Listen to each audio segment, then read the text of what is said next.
Hi friends, today we are going to study the fundamentals of molecular biology because most of the beginners feel difficult to understand the concepts of molecular biology. So in this video we are going to study the basic concepts of DNA structure. All are aware about the DNA structure. Here is shown as a spherical double helical structure. Regarding that one, we all know that DNA is a self-replicating material that is there in every living organism, and it is the carrier of all genetic information. It contains the instructions needed for organisms to develop, grow. Most of the DNA is found in nucleus of the cell and small amount of DNA is found in mitochondria. Every cell in our body has the same amount of DNA. Human DNA is unique, made up of nearly 3 billion base pairs, and 99% of them are same in every human. So, DNA contains vital information that passed from one generation to another generation. The DNA molecules within the cells wind tightly to form chromosomes. DNA was first isolated by Friedrich Miescher in 1869, and its molecular structure was elucidated by Watson and Crick in 1953. Functions of DNA. Regarding the functions of DNA, it is composed of repeating units of deoxyribonucleotides arranged in a double helix held by hydrogen bonds, and DNA is responsible for maintaining the identity of different species of organisms over millions of years. The interrelationship of DNA, RNA and proteins constitute the central dogma of molecular biology. Basic structure of purine and pyrimidine. Deoxyribonucleic acid, commonly called as DNA, is a polynucleotide chain held by 3' and 5' phosphate bridges. Nucleotides are composed of nitrogenous base, a pentose sugar and a phosphate. The general structure of the nitrogenous bases are as follows. They are differentiated into purines and pyrimidines. Purines are numbered in anti-clockwise direction. Here the numbering is 1, 2, 3, 4, 5, 6, 7, 8, 9. So this is anti-clockwise direction. This is an example of the basic structure of a purine. The next one here is the pyrimidine structure. So here the numbering is 1, 2, 3, 4, 5, 6. This is clockwise direction. So pyrimidines are numbered in clockwise direction. Structures of purines and pyrimidines. These two structures are called as purines. They are adenine and guanine. Adenine is otherwise called as 6-aminopurine. Here numbering is given here like this. 1, 2, 3, 4, 5, 6. At the 6th position there is an amino group and hence it is called as 6-aminopurine and it is otherwise named as adenine. Similarly, another purine, it is called as guanine, 2-amino-6-oxypurine. So here 1, 2, 3, 4, 5, 6. At the second position there is an amino group and at the 6th position there is an oxygen, double bond O, and hence it is called 2-amino-6-oxypurine, otherwise called as guanine. These two are purines which are commonly found both in DNA and RNA, and these three are called as pyrimidines. 2-oxy-4-aminopyrimidine, otherwise called as cytosine. So here numbering is like this. 1, 2, 3, 4, 5, 6. 2-oxy-4-amino. The next one is thymine. 2,4-dioxy-5-methylpyrimidine. 2,4-dioxy. So here at the second position and also at the fourth position there are oxygens. And at fifth position CH3, that is methyl group was there. So 2,4-dioxy-5-methylpyrimidine, otherwise called as thymine. This is found in DNA. And this is 2,4-dioxypyrimidine. Here the methyl group is absent at the fifth position. This is the only basic difference between the uracil and the thymine. This is called as uracil. 2,4-dioxypyrimidine is otherwise called as uracil and it is found only in RNA. Biologically important nitrogen bases. Biologically important bases, nitrogen bases, they are hypoxanthine, xanthine and uric acid. Hypoxanthine is otherwise called as 6-oxypurine. At the 6th position there is an oxygen. and xanthine is otherwise called as 2,6-dioxy. At the second position and at the sixth position there is an oxygen, and hence we are going to call it as 2,6-dioxypurine, otherwise called xanthine. The next one is uric acid, 2,6,8-trioxypurine. So second, sixth position and eighth position there is an oxygen, and hence it is called uric acid 2,6,8-trioxypurine.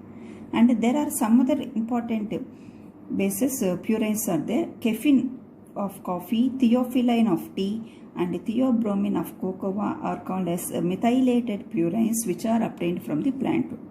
They are called as plant products. Structure of D-ribose and D-deoxyribose. The addition of pentose sugar to the nitrogen base is called a nucleoside. The 5-carbon monosaccharides, pentoses, are found in nucleic acids, and the example here is ribose and deoxyribose. D-ribose is found in RNA, whereas deoxyribose is found in DNA. The basic difference between D-ribose and 2-deoxyribose here is at the second carbon. So here this is first carbon, this is second carbon, this is third, this is fourth, and this one is fifth carbon. And this is first carbon. Here at the second carbon we are having hydrogen on both the ends. So there is no oxygen, and hence this is called 2,2-deoxyribose. At the second carbon, oxygen was removed, and hence this is 2-deoxyribose, which is found in DNA, and hence we are calling the DNA as deoxyribonucleic acid. Whereas this is D-ribose, at the second carbon it is having GOH, hydroxy group at the second, and hence this is called D-ribose. Nitrogen bases, nucleosides and nucleotides of RNA and DNA. Here we are going to study the important concept regarding the nucleotides, nucleosides and nitrogen bases of both RNA and DNA. In this table, the first column is nitrogen bases. So this first four represents the nucleosides, nitrogen bases and nucleotides of RNA. So here the nitrogen bases are adenine, guanine, cytosine and uracil. These are called nitrogen bases. When adenine is added to sugar, that is ribose sugar, we are going to call it as adenosine. When guanine is added to ribose sugar, we are calling it as guanosine, S-I-N-E. When cytosine sugar is added, ribose sugar, we are calling it as cytidine, D-I-N-E. Similarly, to the nitrogen base uracil, if ribose sugar is added, we are going to call that nucleoside as uridine. So this column is nitrogen bases, this column is nucleosides, S-I-D-E-S. That means when sugar is added to nitrogen base, we are calling that compound as nucleoside. So when these are all attached to the ribose sugar, and hence we are calling these nucleosides as ribonucleosides. Next, to these ribonucleosides, if a phosphate is attached, we are going to call that compound as nucleotide. And when here the ribose sugar is there, and we can also call this specifically as ribonucleotides. Here we call them as ribonucleosides, and here we are calling them as ribonucleotides. Now what are those ribonucleosides? This is adenine. Adenine is converted to nucleoside as adenosine. And then to this adenosine, that means to this nucleoside, when phosphate sugar is added, it is going to get converted into adenosine 5' monophosphate. This is called as the nucleotide and otherwise called as adenylate, A-D-E-N-Y-L-A-T-E. Similarly, when phosphate is added to guanosine, it is going to get converted into guanosine 5' monophosphate, otherwise called guanylate. Similarly, when the phosphate moiety is attached to the cytidine, and it is going to get converted into cytidine 5' monophosphate, otherwise called as cytidylate. Similarly, when phosphate moiety is attached to uridine, this uridine is going to get converted into uridine 5' monophosphate or uridylate.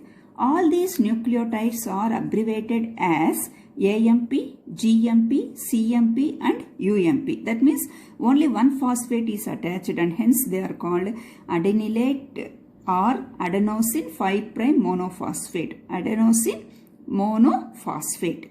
Similarly, guanosine monophosphate. Cytidine monophosphate. Uridine monophosphate. So, all these are present in RNA. This is a RNA is called as a polynucleotide chain. Those polynucleotides specifically we are calling them as ribonucleotides. What are those ribonucleotides means?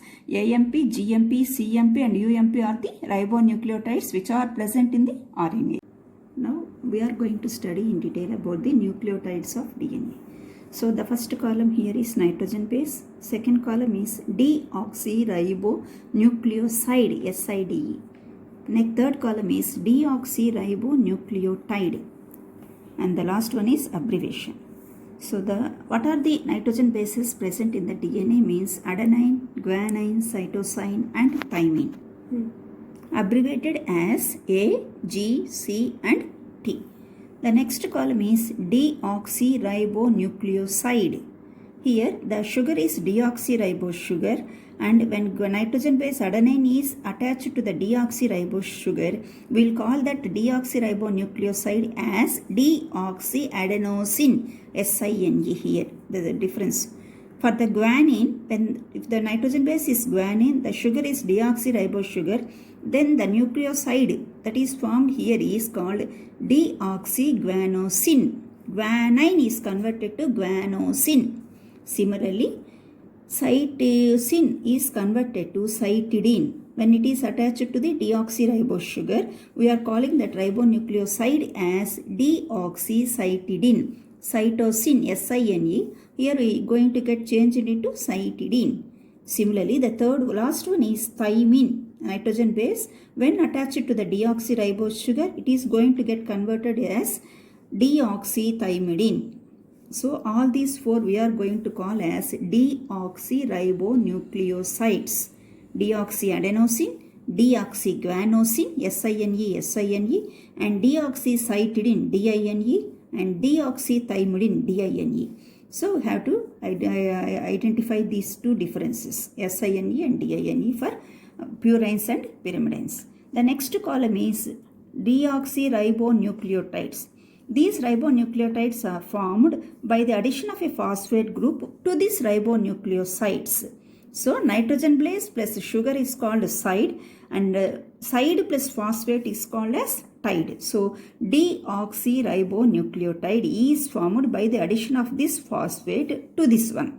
So, deoxyadenosine phosphate group is attached and we are calling it as deoxyadenosine 5' monophosphate, otherwise called as deoxyadenylate and abbreviated as small d AMP.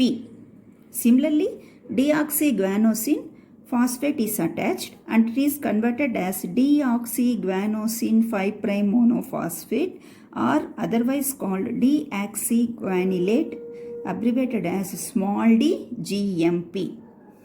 Similarly, the third one is deoxycytidine 5' monophosphate, which is formed when phosphate is attached to this deoxycytidine, and it is otherwise called deoxycytidylate, DYLATE.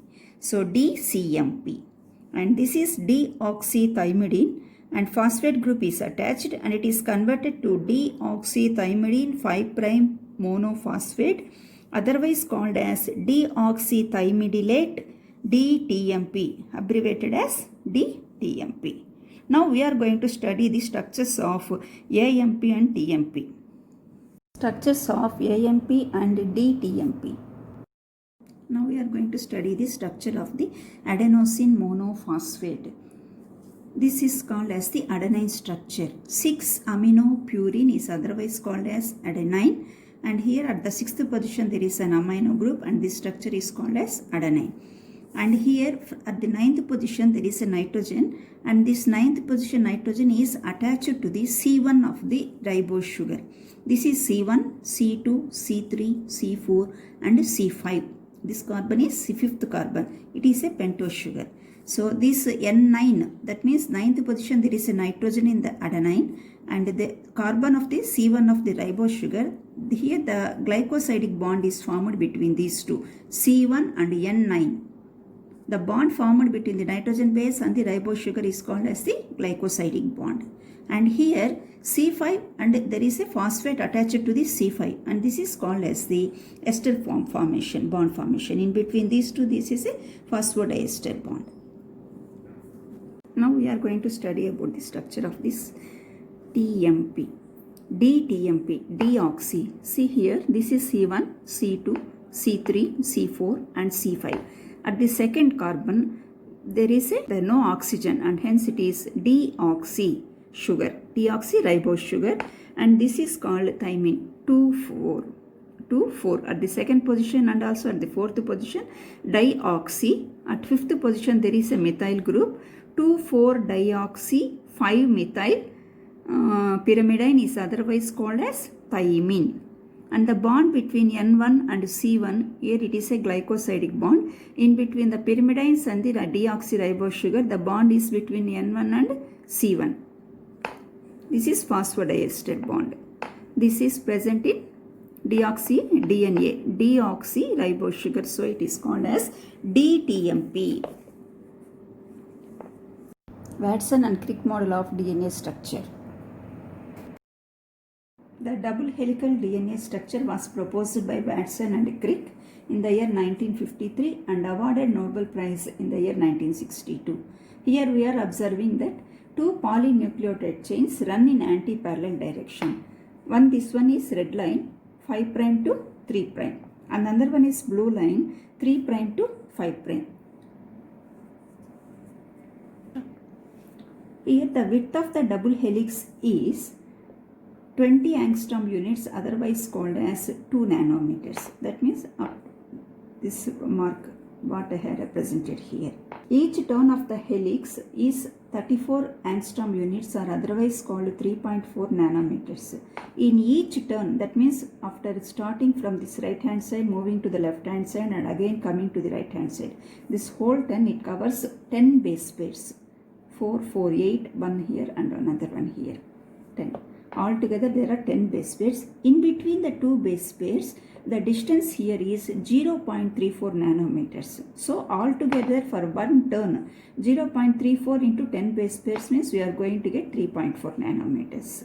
And this is called as the major groove, and this one is called as the minor groove. So this distance we are calling it as major groove, and this distance we are calling it as minor groove. Observing SP, SP, SP, SP. Here, this is the structures. And in between SP, SP, and here to the S attached are called as the nitrogen bases. So S here, A double bond T. Similarly to this S, G triple bond C. For the third sugar, T double bond A. For the fourth sugar, C triple bond G. Here we are observing that the phosphodiester bonds, that means in between the sugar and the phosphate, the bond formed is called as the phosphodiester bond. The phosphodiester bonds are hydrophilic deoxyribose phosphate backbones, which are observed on the outer side of the helical structure, this structure. And in the center, there are hydrophobic bases stacked inside the double helix. That means AT and GC are stacked inside this double helix. So this is called hydrophilic, and this is also called hydrophilic. In between them, these are called as hydrophobic bases.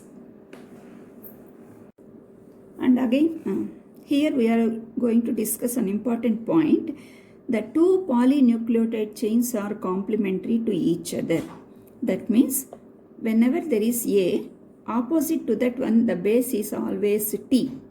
Whenever there is G, the opposite base is always C. These are called as complementary base pairing. A is always binding with T with 2 hydrogen bonds, and G is binding with C with 3 hydrogen bonds. And these are called as complementary base pairing. And here, why we are calling them as 5', 3', and 3', 5' means this is the phosphate and this is the sugar. Then this is the 3' group. The 3' one is going to bind with the phosphate here. So sugar, phosphate, phosphate. Here sugar, only phosphate, sugar, phosphate, sugar, phosphate. And here also 3' hydroxy and sugar, phosphate, sugar, phosphate, sugar, phosphate. These 5' and 3' end. Here from 3' to 5'. And these are complementary base pairing. Hydrogen bonds in DNA structure. So in between the thymine and adenine, there is a double bond. Those two bonds are called as hydrogen bonds. We know that whenever the hydrogen come across between two highly electronegative elements with a small atomic size, already that hydrogen is already covalently attached to the neighboring element, and if there is a possibility for that one, then it will form the hydrogen bond.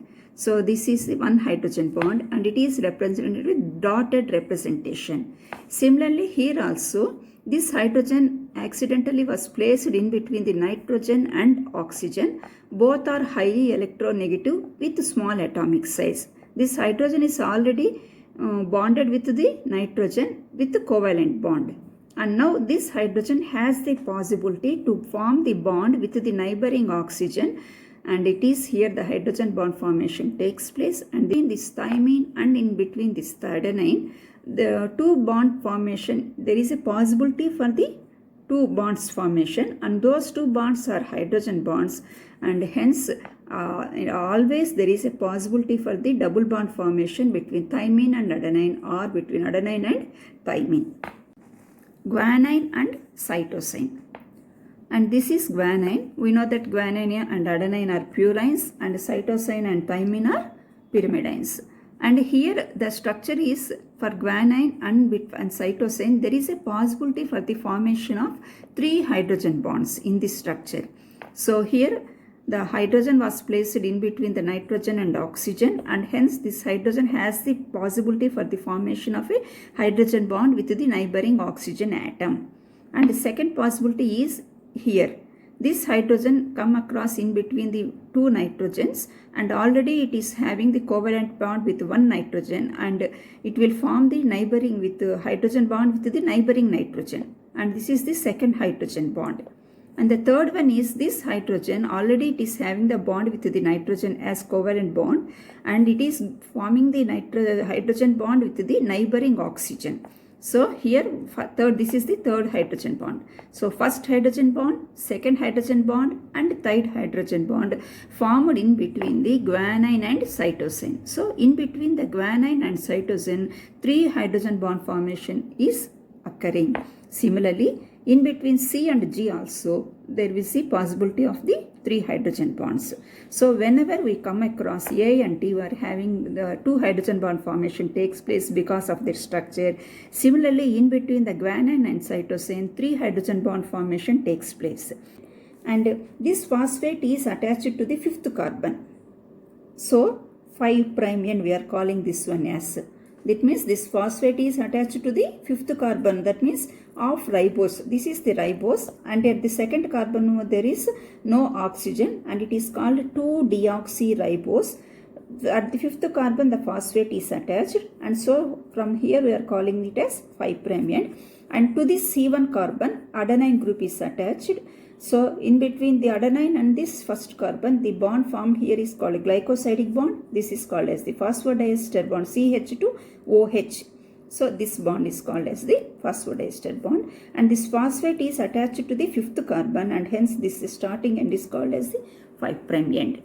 Then now the next one, this is guanine. Here also the 2nd carbon we are not having any oxygen, and this is deoxyguanine, deoxyribose. Guanine is attached, and this whole structure is called guanosine, and to this at the 5th carbon a phosphate is attached, and this whole structure is called as the DGMP, guanine plus ribose sugar plus phosphate. All these 3 we are combinedly calling it as DGMP. Why D means this is deoxy.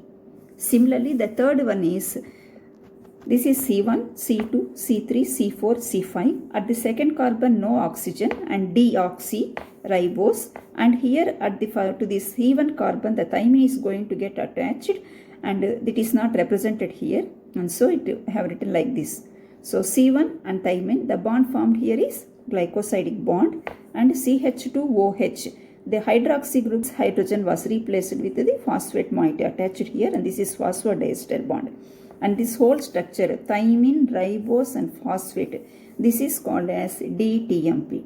Likewise, the nucleosides are attached one after the other in a 5' to 3' direction. Similarly, the opposite direction is complementary one from 3' to 5', anti-parallel direction. So, see here 5', 3 hydroxy, phosphate, again 5', 3'. This is one chain, and this is another, and this one AGT. The same thing represented in a small form. DNA has equal numbers of adenine and thymine residues and equal numbers of guanine and cytosine residues. This is known as Chargaff's rule of molar equivalence between the purines and pyrimidines in a DNA structure. I hope you enjoyed this session, and we'll meet again in another video.